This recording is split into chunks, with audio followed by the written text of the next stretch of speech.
मांगे जो हैं वो बार बार हम दोहरा रहे हैं, बार बार स्टूडेंट्स के पीछे लेकर जा रहे हैं, एडमिनिस्ट्रेशन के बीच में भी लेकर जा रहे हैं कि आपको सुनना पड़ेगा और किस तरह से एक बेहतर छात्र बेहतर उम्मीद के साथ बेहतर कैंपस में आएंगे, ये सवाल है। आज से कुछ साल पहले इस कैंपस में जो भी परीक्षाएं होती थी, बीए के लिए जो भी प्रवेश परीक्षाएं, एंट्रेंस एग्जाम जो होती थी, वो चाहे बैचलर्स हो, चाहे वो पोस्ट ग्रेजुएशन हो, चाहे पीएचडी हो, उसको जेएनयू अपनी जिम्मेदारी पे करवाता था। जेएनयूई के तहत, जेएनयू एंट्रेंस एग्जाम के तहत परीक्षा होती थी। लेकिन और इन परीक्षाओं में आप देखिए कि इस कैंपस के तमाम प्रोफेसर्स, जो इस कैंपस के प्रोफेसर्स हैं, उनका सहयोग रहता था और वो करवाते थे इस परीक्षा को अलग अलग जगह पर जाकर, अलग अलग सेंटर्स। और इसके साथ साथ ऐसा भी होता था कि भाषा की भी कोई बैरियर नहीं होता था, इतने इंक्लूसिव वो परीक्षा होती थी।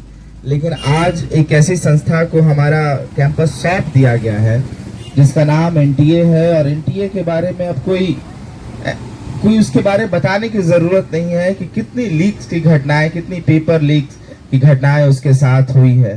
और उसके साथ साथ आप एक संस्था, कह लीजिए कि उस सोसाइटी के तहत रजिस्टर्ड संस्था जिसको आपने सब कुछ सौंप दिया है, सरकार ने सब कुछ सौंप दिया है, सारे एग्जाम लेने के लिए सौंप दिया। और आप सब जानते हैं कि उसमें एनटीए में जाने के लिए कोई एग्जाम नहीं होता है।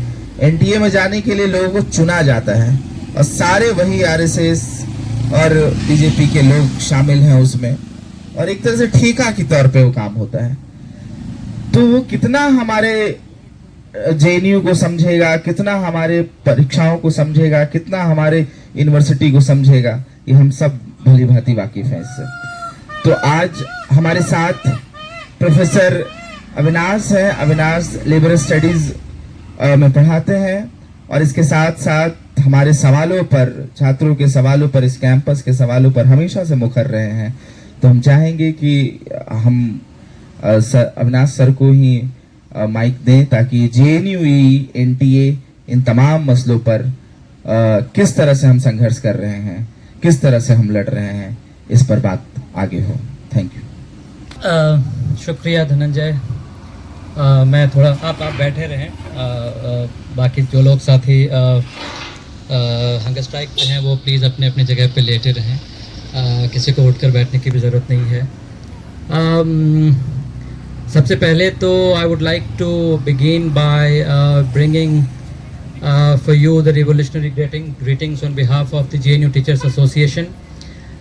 JNU Teachers Association ने आज आपके स्ट्रगल के सॉलिडारिटी में, हम पहले से भी बोलते रहे हैं बट आज हमने एक स्टेटमेंट भी डाला है कि कैसे there has been a total negligence, total carelessness that JNU administration has shown in terms of addressing the very important demands that the student movement is raising.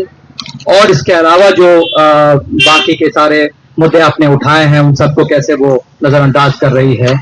तो आपके लिए, आपके स्ट्रगल को एक क्रांतिकारी अभिनंदन, क्रांतिकारी सलाम मैं अपनी तरफ से और जेएनयूटीए की तरफ से भी यहाँ देना चाहता हूँ। Friends, I have been sort of asked, I was asked to share my sort of experience and my feelings about and the struggle. लगभग अब 7 सालों से हमने जो एक स्ट्रगल बनाई है, जिसको कि हमने रखा है जिंदा, वो है about understanding and claiming the whole idea of जिसको कि धनंजय ने बताया, जेएनयूई, जेएनयू एंट्रेंस एग्जाम का अपना एंट्रेंस एग्जाम, और उसको हम क्यों चाहते हैं और क्यों ऐसा होता है। तो उसके लिए मैं पहले आपसे, because some of you, I mean all of you are actually very young and ऐसा हो सकता है शायद कि आप लोगों ने जब से जेएनयू के बारे में जो न्यू कमर्स हैं सुना हो, उन्हें लगता हो कि जेएनयू के जब आप ओल्ड एंट्रेंस एग्जाम्स के पेपर्स देखते हैं तो आपको एक तरह का, एक पैटर्न का एग्जाम आपको देखने को मिलता होगा। बट द रियलिटी इज कि ऐसा नहीं था। ये कैंपस, इस कैंपस में जो एग्जाम कंडक्ट करने का तरीका था वो अलग था, और वो अलग क्यों था उसके पीछे it is important for us to understand why was it different.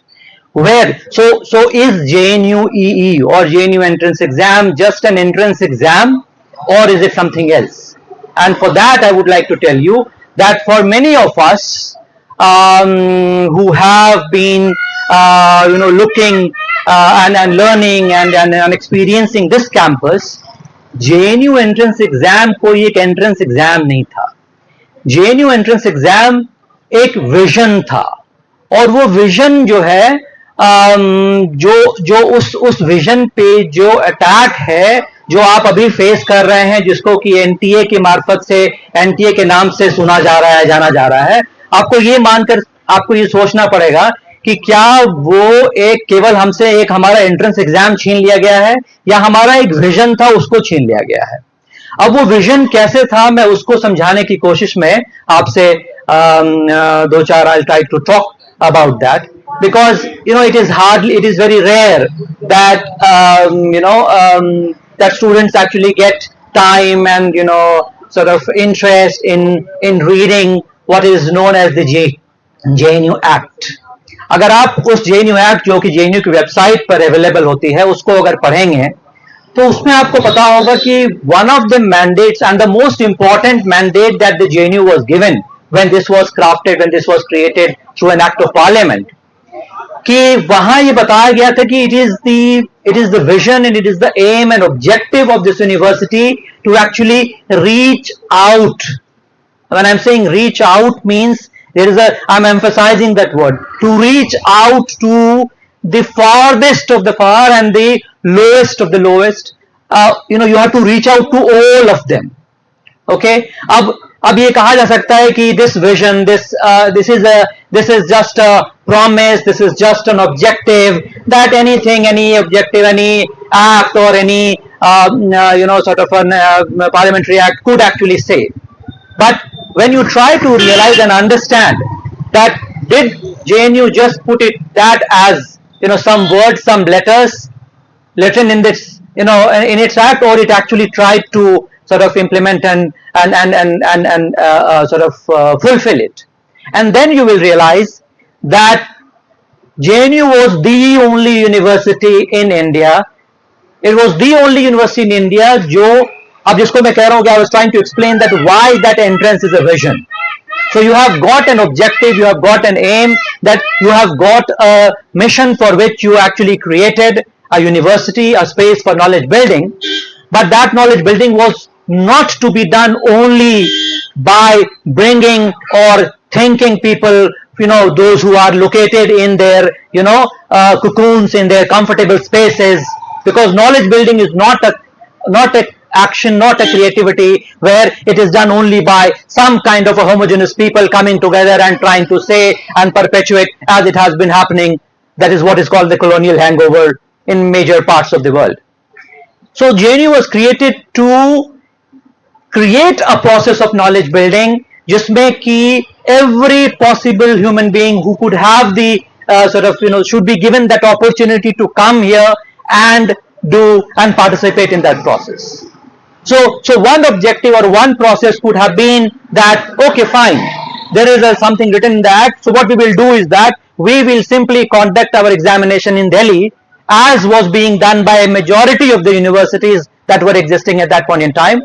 And okay, fine, people will come because if they want to reach out to us, then they will come to Delhi and appear in the entrance examination. But that was not done. So when it was said that you have to reach out to these many, so to the poorest of the poor, to the farthest of the far, so then JNU took upon itself the responsibility to really do that. And that is how you will see that there was a realization of that objective through this vision of JNUEE, where you actually went out, you became the only university which conducted, and that gave the JNU a status of a national university.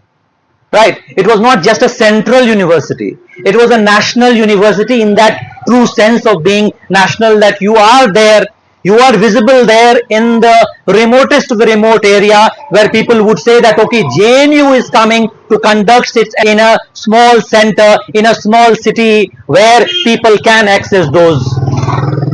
Right. So it was not about waiting for them to reach out to the university, but the university took upon itself the responsibility to reach out, to go out to sort of reach out to everyone. And then subsequently, it was so that is that sufficient? So if you have a vision, if you have an objective, was it sufficient for you to only say that, okay, I have reached out and that's the end of the game? No. In the process, and I must just tell you that in this process, because as I always tell it in the class, there is always another objective which JNU has bestowed upon itself. It is about breaking those hierarchies. And in this process of breaking the hierarchies, what JNU wanted to do is that with the consultative process, and basically with, as I would say, and it is recorded, it is documented very well, that student movement had a big role to play in the making of what is we understand as the JNU admission process. So JNU admission process mein JNUEE, how to conduct an entrance exam, was only one part of the story, which was about taking the university down to the farthest and the remotest and the poorest people. But then there was this sort of a feeling that is that sufficient, and then it was found that actually ये sufficient नहीं है. It was not sufficient, and the students and the teachers together sat and understood what needs to be done in order to take this objective and goal further. And then they invented the formula and the whole idea of what is called as the deprivation points. So JNUEE, JNU entrance examination, without accepting, without understanding these two dimensions, because otherwise तो सभी कहते हैं, you go to the court, a court, judge will ask you, what's the big deal, entrance exam ही तो है. But it is very difficult for us to explain the learned judge that no, it is not just an entrance exam, it is about a vision. You are trying to talk, and we are talking about our practical experience. जब ये पहली बार किया जा रहा था, जब हमसे examination का कंट्रोल छीन कर NTA को दिया जा रहा था, for them to conduct exam, we were arguing, but we were told, it is very difficult for even to explain this to those who are so-called, who wants to understand. Even there is a difficulty in understanding that what is the big deal about just an entrance exam. It is not an entrance exam. It is about the vision that we were just talking about. It is about that promise that the state made to its citizens itself through an act of parliament. An act of parliament is created to create a university which will have, where the access and the reach will not be restricted because of certain sort of viability, inaccessibility. So to break that, this vision was very important. And therefore, what did the JNU deprivation points did? And I'm emphasizing you, all of you must go and read the history of the JNU deprivation points, how it came, how it was the student movement who actually, began and started and gave this idea, and then, the first, second batch of JNU, when it was created, then they came together and then they gave this formula, and then the teachers together made this whole promise possible. So what is that deprivation points then? The deprivation points was that if we have given ourselves this responsibility to bring the poorest of the poor and the farthest of the far in the campus, then we need to do little extra than what we usually do in other universities, in other places. And that was about trying to create deprivation points based on regional, gender, educational, social backwardness. And, I just wanted to add as an anecdote, if you look at the current debate, what is going on, the recent Supreme Court judgment on the so-called subclassification. And if you try and to ask me whether that would help, what is the demand of the movement is about reaching out to the poorest of the poor, I would say no, because the implementation of that is so faulty. Why was it possible through JNU Act, through JNU entrance examination? Because you had these points about deprivation where you actually went beyond what was the prescribed limits, and you went a step ahead to give all those regionally deprived, all those educationally deprived, all those the points for the gender, right? All those all those points were added, and we started when which that if two people are coming equal at at par, then who should be given the privilege, who should be given the priority for admission was based on these additional points.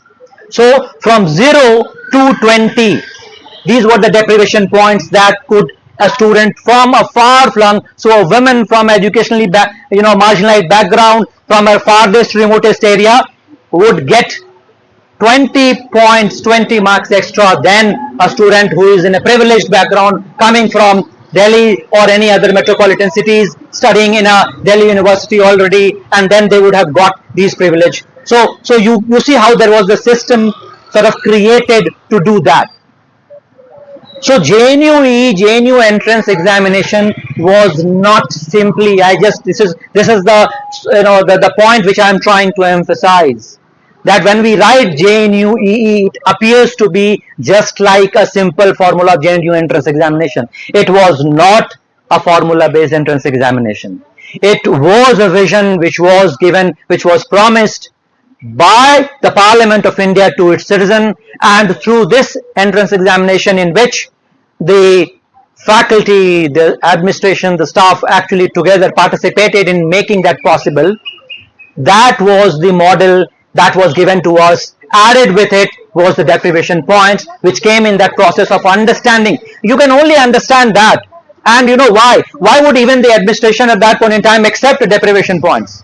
Because the administration at that point in time was itself kind of committed, because they were going with us to all these centers to conduct exams in these centers, and they would realize, even the staff was going to conduct those exams, and they would realize the different deprivation points that people face.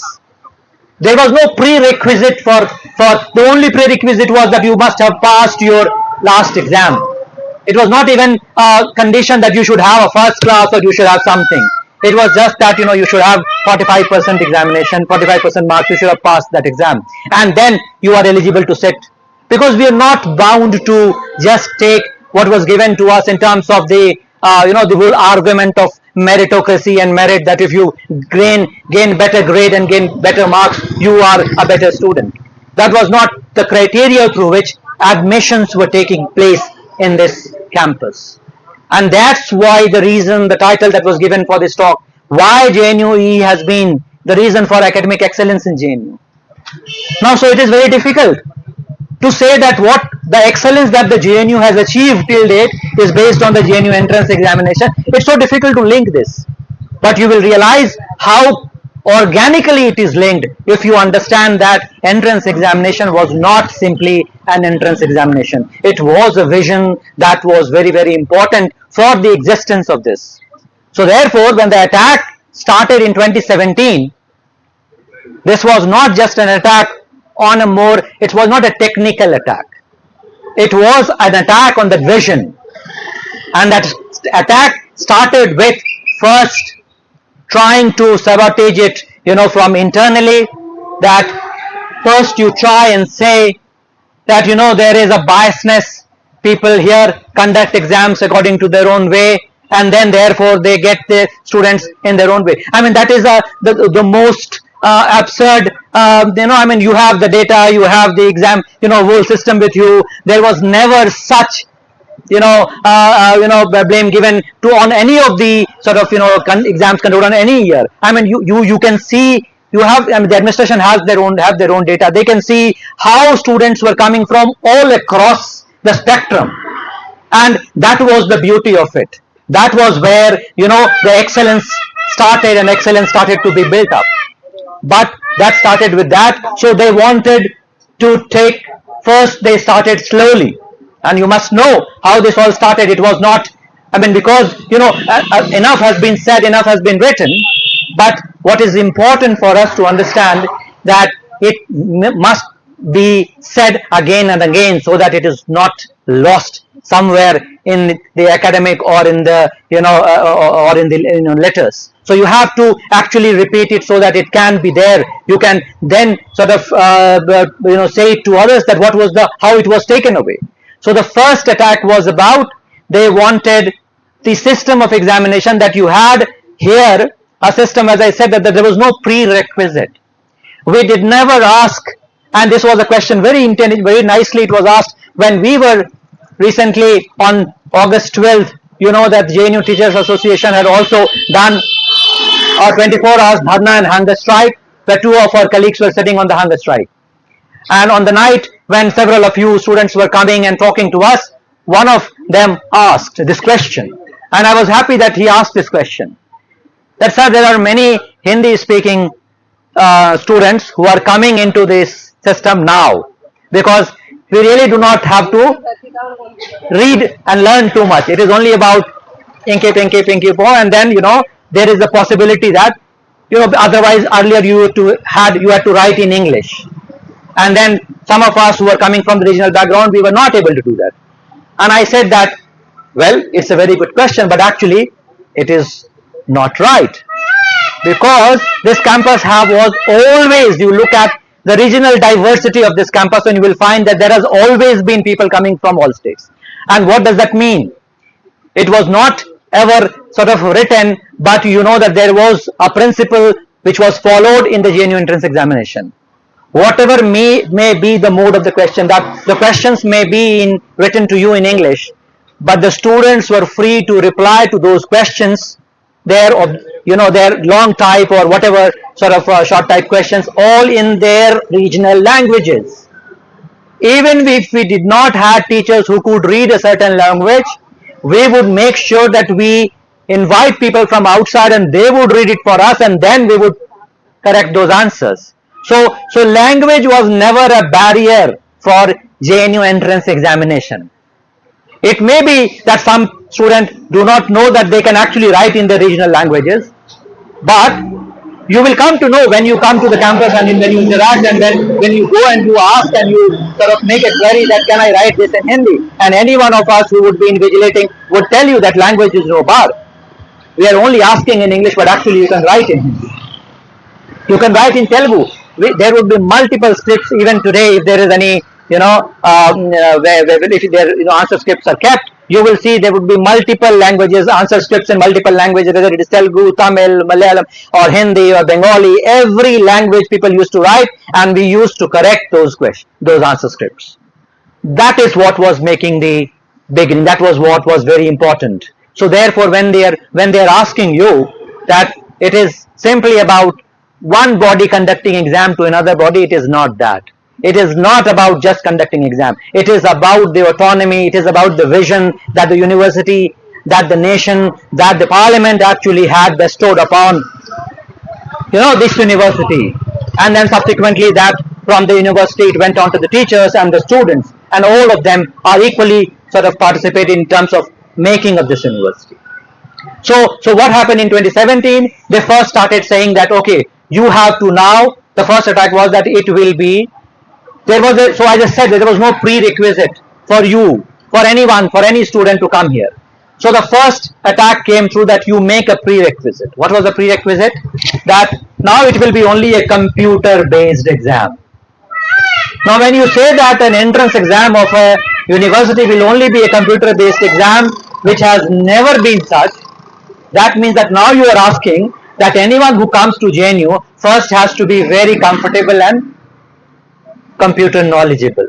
So the first barrier they made was that they said that, okay, fine, at this moment JNU teachers will make the questions, but first condition would be that it would be a computer based exam, and the second prerequisite they made was that it would not be a subjective long type answer, it would be an objective one.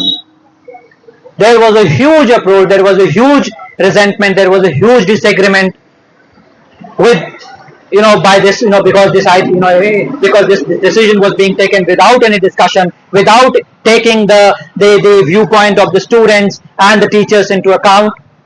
But this was something which was arbitrarily imposed by the then Vice Chancellor, Professor M. Jagadesh Kumar.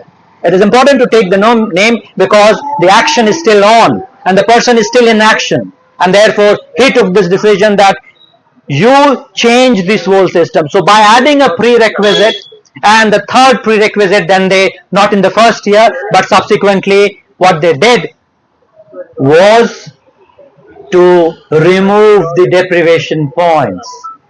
Right now, you remember the deprivation points was an added advantage that the university was providing to people who were the most marginalized.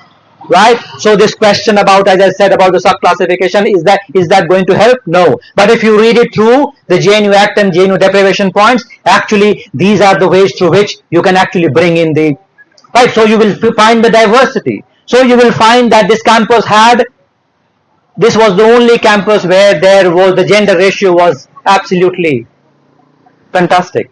You had more women than men in this campus, always, except now in the last 5 years, from 2018 onwards, if you look at it, from the roughly around 51 to 52%, it has gone down to 41 and 42%. So 37 now, right? So it is, the latest figures are 37. This is a stark reality that we must ask, that if it was only about entrance examination, about conducting entrance examination, how is this possible? Why is this happening? Right? So the first attack was about bringing those prerequisites, which was not necessary for any entrance examination. So we contested, as I said, we even filed a litigation in the court, saying that this is like taking the autonomy of the university away from the university.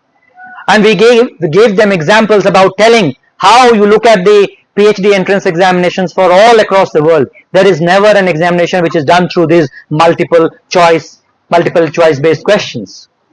You actually have to, test the analytical ability, the knowledge, which is done not through by understanding a prerequisite, by that you have to do it through computer based system. So that was the first attack. And subsequently, when they saw that this is going to, we are not going to sort of stop there, there was already litigation, fine that, the court imposed, and court asked us to actually, contribute to the question making in that year, to which we agreed because it was coming from there. But then later on, what they did is that they decided to take away the whole examination system and give it to a third party, right, which was now known as the NTA. Now, it's very interesting also to read the history of NTA. So NTA came into being in 2018. And from 2018 onwards, it has been given the responsibility to conduct the nationwide exam, right, by not telling that, all the other examination systems have a flawed system, but by only simply saying that, first the argument they said was that it is going to be economical, that students will have to pay less. These were the words of the Vice Chancellor, who was speaking in the Academic Council, said that it would be cheaper and it would be economical for the students, it would save money to the university. Unfortunately, it was a blatant lie. And we were able to prove that because in the first year when NTA was conducting the exam and we had set up and only the conduct of the exam was outsourced, then JNU had paid more than 10 crores to the NTA for conducting the exams. And that was an absurdity which we pointed out, that you said that it would be cost effective. What we are witnessing is that you are, it is actually getting more and more difficult, because 2 years continuously, and to be very frank, you would be surprised to know that when this was outsourced, actually there was no memorandum of understanding between JNU and NTA. We kept asking that, show us, what have you promised, what are they doing, what are their responsibilities. They did not give us. One of our colleagues, the current JNU president, Maushami Basu, filed an RTI. They did not reply. The RTI went into the appeal. In front of the CIC, the JNU administration was forced to accept that there is actually no MOU. And then the CIC was asked to tell, CIC forced them, why don't you give the same in writing? Right? Soon after that, the CIC was transferred or whatever happened. We don't know what happened, and then it was all pending. There's nothing which has come in writing. But there is an evidence in which it was promised and it was told, and some responses actually tells you that there was no MOU. So that was the beginning. And once you took over, then you have to understand this body of NTA. It is an autonomous body created in the name of that under the Ministry of Education, and so technically it's a public body, right? And what does a public body do? If you create a public body, would first assess its own capacity, that whether it has the capacity and capability to conduct these exams at this large scale or not. It's a public body. But the public body, which is so-called told to be autonomous, has actually no autonomy. And therefore, whatever is being imposed on it by the ministry, it has to do everything there. So what is the reality? The reality is that, again, coming through an RTI, not disclosed by the NTA itself, because, and technically being a public body, NTA is bound to produce its annual report every year. But you go and find out, you ask the NTA, where is the annual report, you will find nothing. It is bound to declare what are its revenue and what are the expenditure on conducting exams. You will get nothing.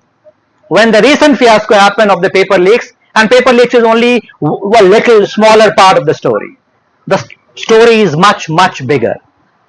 So when this was disclosed, then they actually said that NTA has earned a huge revenue. Where is this revenue earning business started? Were you created to earn revenue? And if it was about creating revenue, then why did you take it away from the universities? What are you creating revenue for? Right? No answers. Because they are not bound to give you. They are not, because they have all impunity. They do everything with impunity. So the first point about understanding NTA is that who is this body who was entrusted to conduct? There was no expertise. There was no experience about conducting examination. And they then, when they completely took over this examination, then they not only left the teachers out from this whole from this whole process, but then they actually, in the name of autonomy, they started saying that any teacher can make any course exam, and we have enough evidences where you would find that, well, what if you have not done a PhD? What if you are teaching in an undergraduate college? I mean, I'm not creating an hierarchy, but you would go and can conduct, and you can go and make questions for any paper and anything, right? That was what was happening. That is what is happening over the last 6-7 years, where you find the difficulty. How, this is a systemic failure, not just about one-time paper leak or the other, right? Now, the second most important point is, as I was saying, that the attack started with JNU when Professor M. Jagadesh Kumar was the Vice Chancellor here. But then subsequently, he was also on the governing body of the NTA. And therefore, we raised this question even then. But he said that he is only a nominal, sort of as a representative of all the Vice Chancellors. Now, the teachers were left out. What was the Vice Chancellor doing there? So it was only about the quid pro quo happening. And it is a matter of investigation. And recently Ted Kutta in its press conference has actually asked that there should be a joint parliamentary committee investigating these allegations about the quid pro quo happening between the Ministry of Education, the NTA, and the UGC, because it's the same man, the same caucus which is kind of trying to run this show. So that's very, very important for us to keep pressurizing and asking these, what is the quid pro quo? What has happened? Right? And then subsequently, I want to sort of add that when we are now today looking at the monster that has been created, the monster of NTA, the monster of centralization, the monster. Now, if you compare what you are relatively spending for your application forms, for your admission fees, you will realize that your peer group was spending much less than what you are spending now. It was much easier process. It was much more accessible and transparent. Nothing was hidden, nothing was opaque, everything was clear.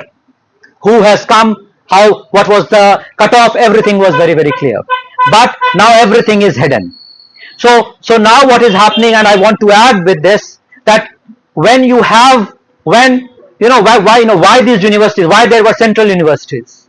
Why do we name, why do we have these nomenclatures of a central university or of a state university? We can only call everything a university, but why do we need it? We need it because center, that is the government of India, that is the parliament, and state legislatures, the states, on the basis of their need, try and define and make universities in the areas where they feel there is a need. You also know that state, education is in the state list. And if it is in the state list, then that means that all the states have a federal guarantee to decide their vision of education.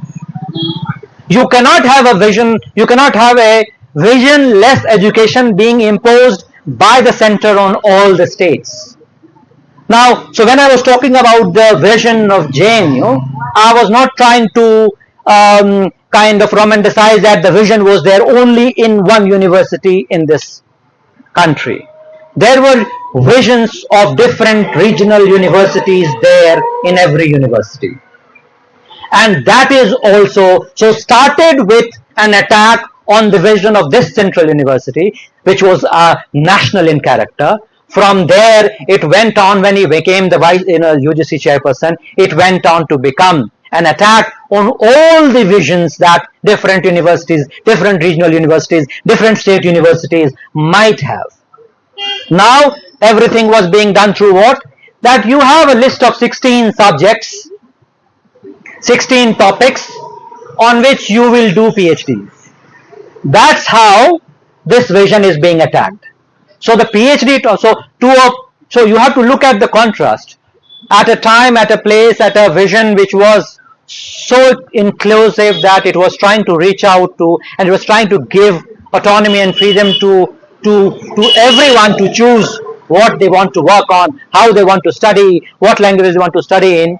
From there to a place now where you are being centrally decided to say what is the subject of your PhD is going to be decided by a central body, right? So the contrast is very stark. And therefore I want you to sort of look at it, look at the JNU entrance examination not simply as an entrance examination. It is about the vision that I was trying to say. I think I've already taken much time, but I would urge you to look at this question, this perspective, not from simply a technical point that there is a JNU entrance examination, but you have, all of you are also committed to the larger objective that the JNU Act, that the Parliament of India had entrusted upon this university. And I think that is very, very important for all of us to take it forward. Thank you so much. I hope I've been able to convey something. Thank you. Why we want JNUE? If you have any questions, you can ask. Yeah.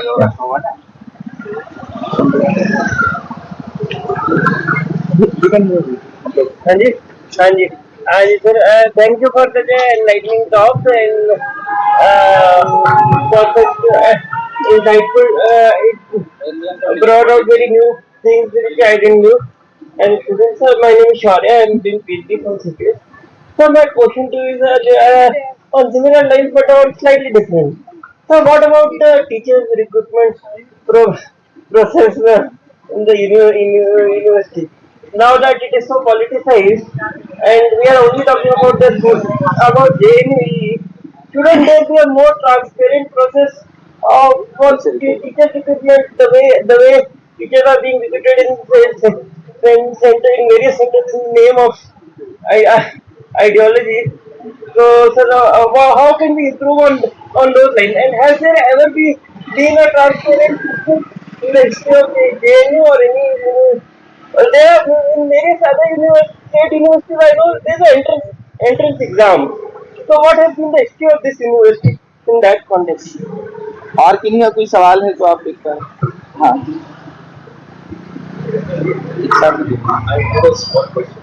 With the recent failure of the NT, which became a big thing, has something changed with the entrance process here? Because I came to know there is something about the PhD has come to JNU in some degree. I was just seeing some clarification.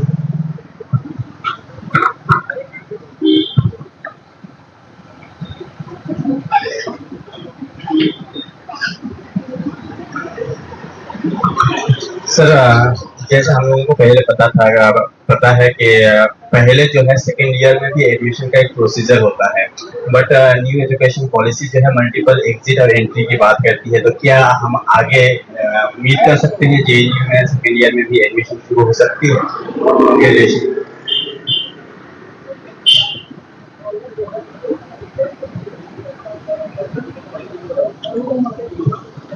Thank you. I'll go the other way. मैं वहां से शुरू करता हूँ and then I'll come to you. ये बहुत अच्छा आपने सवाल किया कि NEP बात कर रही है lateral entry की कि आप सेकेंड ईयर में एडमिशन ले सकते हैं, मल्टीपल एग्जिट मल्टीपल. हमने इसके बारे में भी लिखा, हमने ये भी बताने की कोशिश की थी कि NEP को अगर आप देखेंगे तो वो बोलती बहुत कुछ है बट वो करना कुछ नहीं चाहती है, और कई जगह तो वो बोलते भी नहीं है, वो अपने मन से के हिसाब से. सो ये जो आप जिसको कह रहे हैं ना कि आप जैसे आप उन्होंने एमफिल की डिग्री को स्क्रैप किया, जो एमफिल की डिग्री थी वो क्या थी? वो एक तरह का there was an attempt to create exit point in a research degree, क्योंकि जब आप एमए तक करते हैं तो वो एक रिसर्च डिग्री नहीं होती है, लेकिन जब आप एमफिल और पीएचडी में आते हैं तो हमारे यहाँ पर एक इंटीग्रेटेड प्रोग्राम होता था. पहले पीएचडी में डायरेक्ट एडमिशन बहुत रेयर होता था, एक इंटीग्रेटेड प्रोग्राम था जिसको हम एमफिल पीएचडी कहते थे, और उसी के तहत एक इंटीग्रेटेड बीए एमए का भी होता था प्रोग्राम, उसमें आप सेकेंड ईयर में भी एंट्री हो सकते थे. तो वो जो इंटीग्रेटेड प्रोग्राम था, एक तरफ तो आपको आप देखिए कि अभी वो 4 ईयर बीए की बात कर रहे हैं, वो बीए के बाद डायरेक्ट पीएचडी की बात कर रहे हैं, और वो मल्टीपल एंट्री और मल्टीपल एग्जिट की बात करते हैं. बट जेएनयू में जितने भी रास्ते थे एंट्री और एग्जिट के, which were actually very well tested, उन सबको उन्होंने सबसे पहले आकर के बंद कर दिया. तो this clearly shows there what they really want, right? तो ये हो सकता है कि नहीं, ये तो पॉलिसी डिसीजंस जो बैठे हैं वहां वो बताएंगे, बट ये होना चाहिए कि नहीं, that is the question that we should ask, and we must say that yes, all these questions about entry into second year, entry for direct जो BA जो इंटीग्रेटेड प्रोग्राम था उसमें आप एमए में भी एडमिशन ले सकते थे, ठीक है. फिर आप जब आप पीएचडी कर रहे होते थे तो you could actually D resistor this, ये जो क्लॉज है जिसके बारे में अभी आप लोगों ने एक पर्चा भी निकाला था और मूवमेंट भी किया था, ये D registration is such an important facilitation. ये फिर से उसको कोई एक डिग्री और एक तरीका और एक टेक्निकल पॉइंट मान के देखने की जरूरत नहीं थी. किसी वजह से अगर कोई स्टूडेंट अपने पीएचडी के दौरान, या तो उसको सपोज कोई इफ ही गेट्स एम्प्लॉयड और if he thinks that his quality of work is not really enough to be submitted, he had the option of deregistering himself or herself, right? So, and there are multiple factors reasoning for that, and then when the person is able to complete that process, then they would come and submit their PhD within 1 year of their registration. This actually was an enabling factor. तो education क्या है?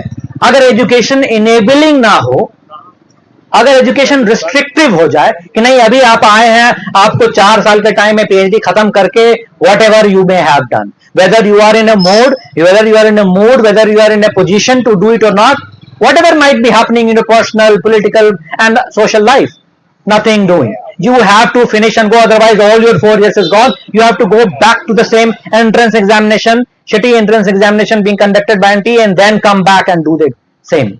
What is this? Is this facilitating? आपको लगता है कि एक facilitating तरीका है? नहीं. इफ यू कांट प्रेशराइज, सो वो जो यहां का मॉडल था, हाँ, तो वो समस्या ये है कि एनईपी करना मतलब ना वो कुछ चुपके चुपके चाहते हैं कि जेएनयू से कुछ चुराए, लेकिन वो खुल के बोलना भी नहीं चाहते, क्योंकि ऐसा कह देंगे तो फिर तो अच्छा ये जेएनयू मॉडल की तरह हो जाएगा, तो हम तो वो करने नहीं देंगे.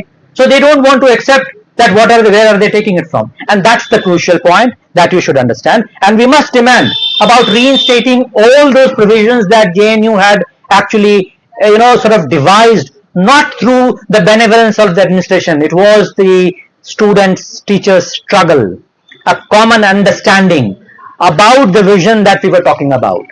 उसके तहत अगर हम सोचेंगे, then we will be able to reclaim those demands, reclaim those positions, which is very important for us. Now, on your point about what has happened now, you see, there has been a whole lot of protest within the university, within centers about trying to reclaim that, right? When this was happening, as you know, that several of these centers, several centers which were not happy with the process through which this entrance examination was being conducted, entrance examination, question papers were being made, the centers were not participating because it was contracted to a third party, and the third party had no control about pushing people, because there that when you are forced to sit in a room for 24 hours or 18 hours and make question papers, it is not about asking, giving any space for any creativity to create what was needed, right? And hence several centers were writing constantly that we want to get out of this. PhD examination is not. You would know, as I said, that NTA, if it actually evaluates its own capacity, it doesn't have the capacity to conduct even one small school examination. But it has been doing it since last 6-7 years, and if you do an audit of all those exams together, everything will become crystal clear. But there's no audit happening. So what we have been therefore here writing, that we must reclaim the JNU entrance examination, the PhD one. So the demand was for all, but what has happened is that with the recent decision of the UGC, once again a diktat, that now they started saying that you don't even need to sit for JNU, so PhD entrance exam separately. So there will be only one exam, which is about the UGC NET exam, and that score itself will be sufficient for you to take admission in various universities. Now, it appears to be a very, popular idea, a populist idea about, okay, only one exam you have to give. But imagine that if that day you are not able to perform better, then one exam is going to kill all your possibility of getting better places. So are we looking for a whole centralization of examination, or there is a more positivity and more possibilities in a more decentralized way? Let universities conduct their exams. Every central university has been asking this, but the point is that all of them are being squeezed to accept this decision.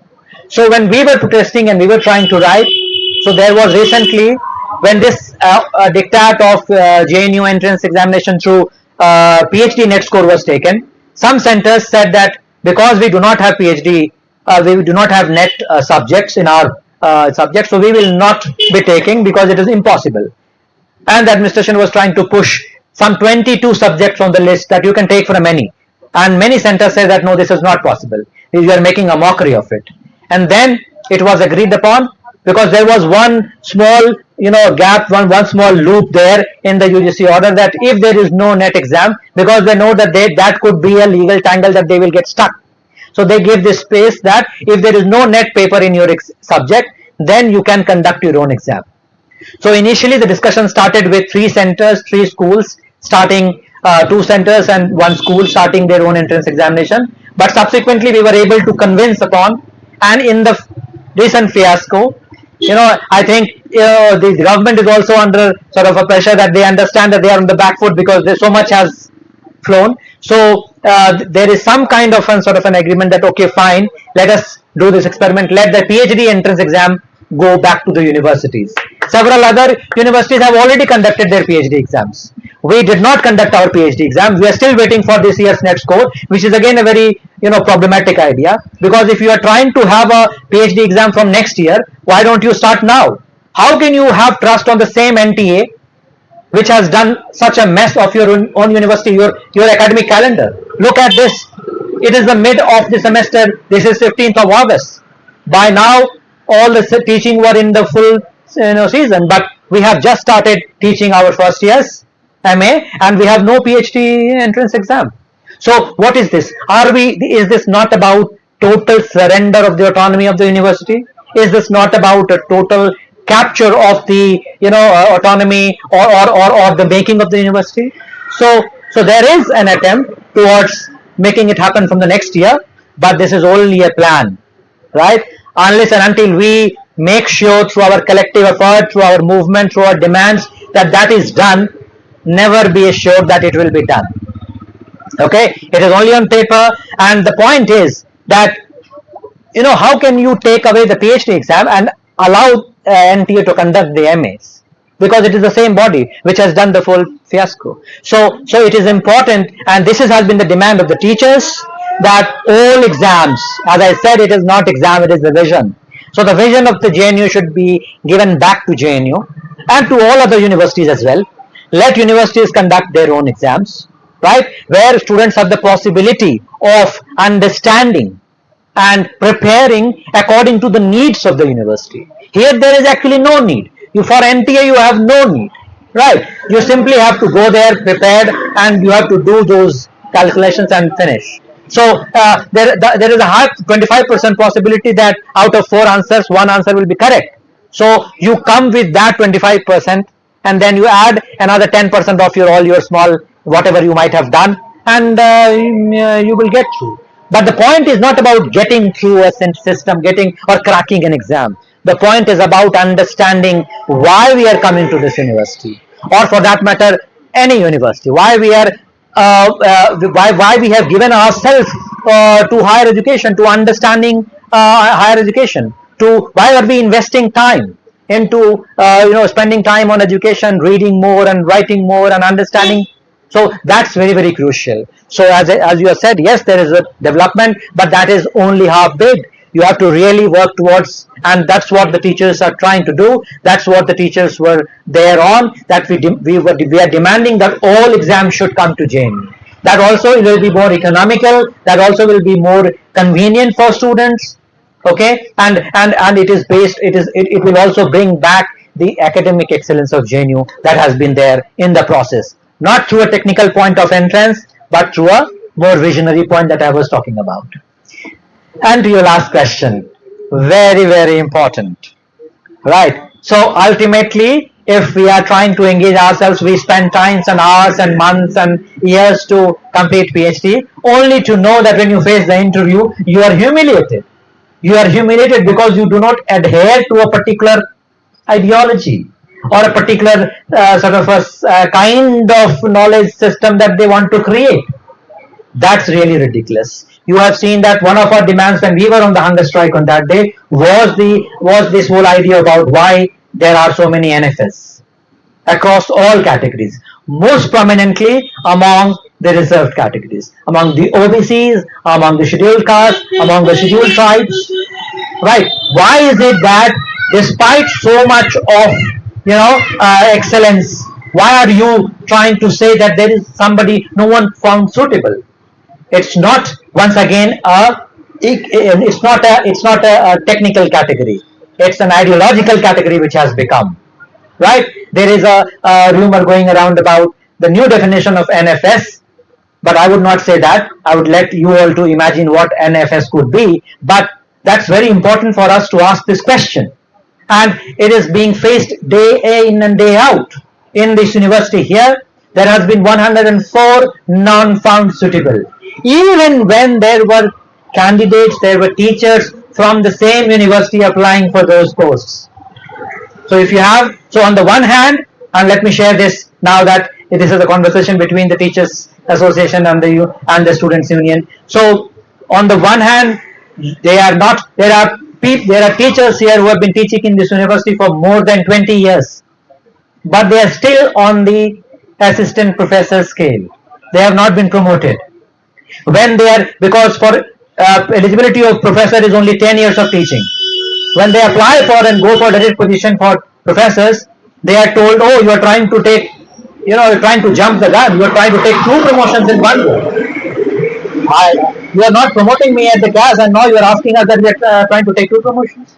This is humiliating. This is criminal act.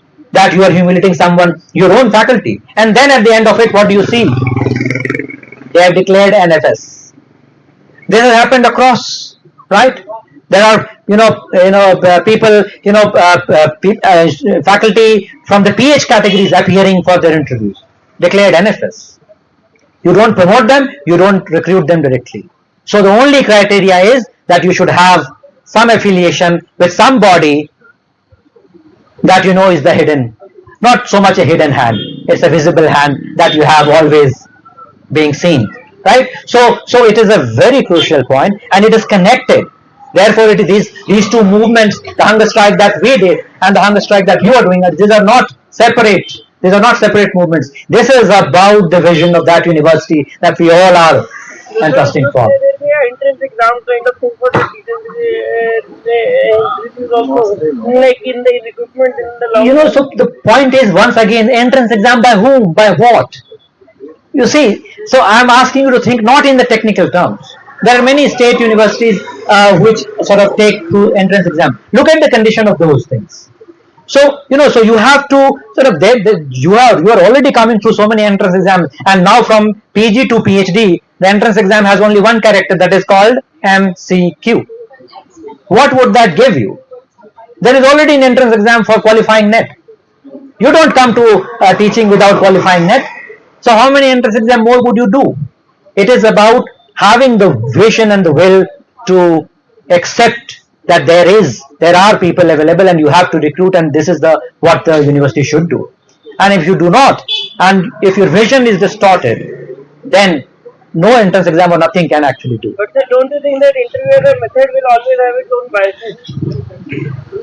Well, so I mean, biasness is a subjective matter, right? So it can never end. Even entrance exams have biasness. As I said, whom are you prioritizing? Computer-based exam, is it not biased against the rural background students, against the marginalized and the deprived background students? So one has to really look for the best possible ways, right? So if you keep on adding more entrance exams and entrance examination, that is not going to solve this, unless and until it is a very qualitative dimension. There are many other universities which we may follow. So let us talk, let us try and understand. But again, saying that this NFS entrance exam would be a solution for an NFS, no, that won't be the real solution for NFS, right? Thank you, Professor.